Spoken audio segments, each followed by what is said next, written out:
Unjha market યાર્ડમાં વિરમગામ આવેલા નવા જીરુની પરચુરણ આવક થઈ હતી. તેને વધાવતા ₹11,111નો ભાવ પડ્યો હતો. જો કે મંગળવારે નવા જીરુનો ભાવ ₹5400 પડ્યો હતો. રાજ્યમાં ગિરનાર, પાવાગઢ અને અંબાજી ખાતે પર્વતો પર આવેલા યાત્રાધામો સુધી પહોંચવા ગત વર્ષે 47.64 લાખથી વધુ યાત્રાળુઓએ સલામત રીતે ઉડનખટોલાનો આનંદ માણ્યો છે. દેશના બીજા સૌથી મોટા ઉદ્યોગપતિ ગૌતમ અદાણીના નાના પુત્ર જીત અદાણીના લગ્ન આજે થવા જઈ રહ્યા છે. જીત અદાણી ગુજરાતના અમદાવાદમાં હીરા ઉદ્યોગપતિ જયમીન શાહની પુત્રી સાથે લગ્ન કરવા જઈ રહ્યા છે.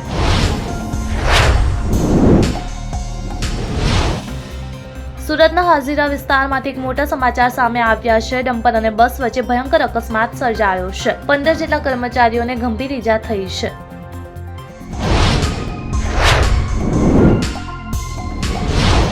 ઉત્તર પ્રદેશના હાપુડી જિલ્લામાં એક ચોંકાવનારો મામલો સામે આવ્યો છે. એક પાર્ટીમાં માથા પર દારૂનો ગ્લાસ મૂકીને મિત્રો સાથે ડાન્સ કરનારા શિક્ષકને બીએસએ સસ્પેન્ડ કરી દીધા છે. લોકસભામાં વિપક્ષના નેતા અને કોંગ્રેસના સાંસદ રાહુલ ગાંધી, શિવસેના સાંસદ સંજય રાઉત અને એનસીપી એસસીપી દિલ્હીમાં સંયુક્ત પત્રકાર પરિષદમાં ચૂંટણી પંચ પર પ્રહારો કરતા કહ્યું કે મતદારો વધારીને ગેરરીતિથી મહારાષ્ટ્રની ચૂંટણી જીતી છે. સુશાંત સિંહ રાજપૂત કેસ ફરી એકવાર ચર્ચામાં આવ્યો છે. બોમ્બે હાઈકોર્ટમાં સુશાંત સિંહ અને તેના પૂર્વ મેનેજર મૃત્યુ મામલે આદિત્ય ઠાકોરની પૂછપરછ અને ધરપકડની માંગ કરતી પીઆઈએલ દાખલ કરવામાં આવી છે.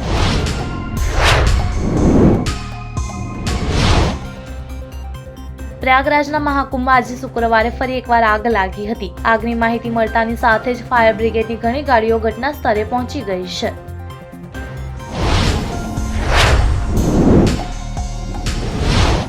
રાજ્ય સરકારોની સાથે કેન્દ્ર સરકાર પણ દેશના નાગરિકો માટે વિવિધ યોજનાઓ ચલાવી રહી છે. સુકન્યા સમૃદ્ધિ યોજના હેઠળ દીકરીઓના નામે ખોલવામાં આવેલા ખાતા પર 8.2% બમ્પર વ્યાજ આપવામાં આવી રહ્યું છે.